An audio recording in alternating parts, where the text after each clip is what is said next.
ದೊಡ್ಡಬಳ್ಳಾಪುರ ಗ್ರಾಮಾಂತರ ಠಾಣೆ ಪೊಲೀಸರ ಕಾರ್ಯಾಚರಣೆ. ಅಕ್ರಮವಾಗಿ ಗಾಂಜಾ ಮಾರಾಟ ಮಾಡ್ತಿದ್ದ ವ್ಯಕ್ತಿಯ ಬಂಧನ. ಮನೆಯಲ್ಲಿಯೇ ಗಾಂಜಾವನ್ನ ಪಾಕೆಟ್ಗಳನ್ನಾಗಿ ಮಾಡಿ ಅಕ್ರಮವಾಗಿ ಮಾರಾಟ ಮಾಡ್ತಿದ್ದ ಖಚಿತ ಮಾಹಿತಿ ಮೇರೆಗೆ ದಾಳಿ. ದೊಡ್ಡಬಳ್ಳಾಪುರ ತಾಲೂಕಿನ ಕಂಟನಕುಂಟೆ ಗ್ರಾಮದ ಚೇತನ್ ಕುಮಾರ್ ಬಂಧಿತ ಆರೋಪಿ. ಸುಮಾರು 2 ಲಕ್ಷ ರೂಪಾಯಿ ಮೌಲ್ಯದ 860 ಗ್ರಾಂ ಒಣ ಗಾಂಜಾವನ್ನ ವಶಕ್ಕೆ ಪಡೆದ ಪೊಲೀಸರು. ಕಾಲೇಜು ವಿದ್ಯಾರ್ಥಿಗಳು ಸೇರಿ ಹಲವರಿಗೆ ಸಣ್ಣ ಸಣ್ಣ ಪಾಕೆಟ್ಗಳನ್ನಾಗಿ ಮಾಡಿ ಮಾರಾಟ ಮಾಡ್ತಿದ್ದ ಆರೋಪಿ ಚೇತನ್. ಇನ್ಸ್ಪೆಕ್ಟರ್ ನವೀನ್ ಕುಮಾರ್ ನೇತೃತ್ವದಲ್ಲಿ ದಾಳಿ ನಡೆಸಿ ಆರೋಪಿಯ ಬಂಧಿಸಿದ ಪೊಲೀಸರು.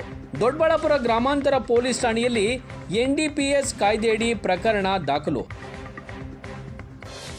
ಬೆಂಗಳೂರು ಗ್ರಾಮಾಂತರ ಜಿಲ್ಲೆಯ ದೊಡ್ಡಬಳ್ಳಾಪುರ ತಾಲೂಕಿನ ಕಂಟನಕುಂಟೆ ಗ್ರಾಮದಲ್ಲಿ ನಡೆದಿರುವಂತಹ ಈ ಒಂದು ಗಾಂಜಾ ಅಕ್ರಮ ಮಾರಾಟ.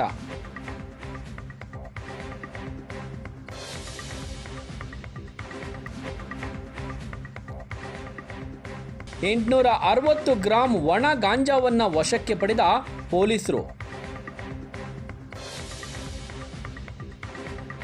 ಇದ್ಯಾವುದೋ ಹಿಲಿ ಹೊಡೆದು ದೊಡ್ಡ ಹುಲಿ ಹೊಡೆದಂಗೆ ಪೋಸ್ ಕೊಡ್ತಿದ್ದಾರೆ.